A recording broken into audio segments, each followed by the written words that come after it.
So now we're in the third step, name. You've learned about, well, how forceful should you be? You've gone and observed, collected some data. You've even put in to a statement the impact that it has on you, them, maybe the work environment. Now what you're going to do is name, which is another way of saying, what is it that you want?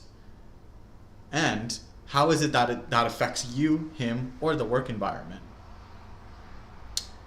We're really going to be boiling down the change you're looking for, which will have two different components to it that you can decide upon, as well as creating a hybrid model.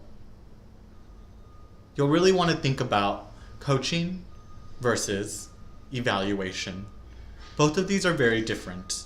When you coach someone, you're asking them to help you get to that next step. Accountability, motivation, maybe even inspiring them to be their own proprietors of change. Within the evaluation model, however, things are a little bit different.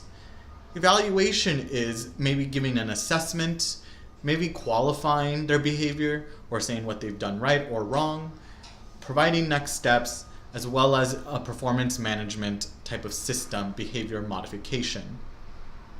Whatever way you choose is also dependent on the amount of power you have relative to the other. And sometimes, if it is a boss, you have to take a step back and allow them to decide what they want to do. But if it's coworker to coworker, most likely one of these two models will be very helpful for you. So let's look at them and what kind of questions you should ask yourself when deciding what model you should use. Within the coaching model, this is the type of questions you should ask. What's your advice? What should they do? What should they implement? As you can tell, it's a lot of the inward-looking, facing nature of coaching. And when you solicit these type of questions, as well as maybe field them from the other side, it's your job to be neutral as possible and see what is the best thing they can do to really improve. You do that by really being specific, showing examples, maybe even giving a model of what has worked in the past. The point is not to leave them there just high to dry. You really want to be there as a reflection of what is possible for them should they hold themselves accountable to that change. Evaluation, on the other hand, asks these questions. What are the consequences? How will this affect them? What should they change? As you can tell, you're really looking at a past, present, and future dichotomy here.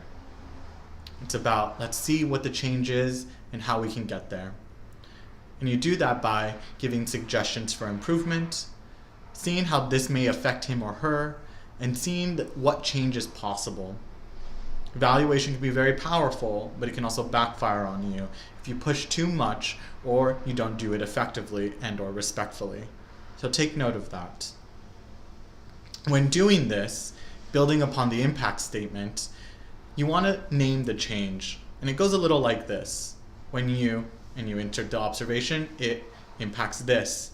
You should be more, and then you name the change. Simple as that. Let's run through it together, why don't we? Let's go back to the when you call me on the weekends, my favorite.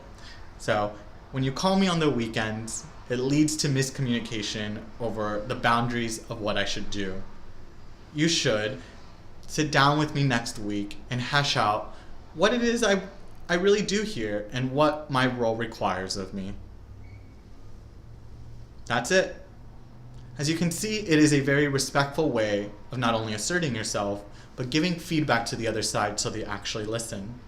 And in doing so, you create an opening space of dialogue so that the other side will either A, take that, or B, push it away. If that happens, well, it's up to you to decide how to go forward.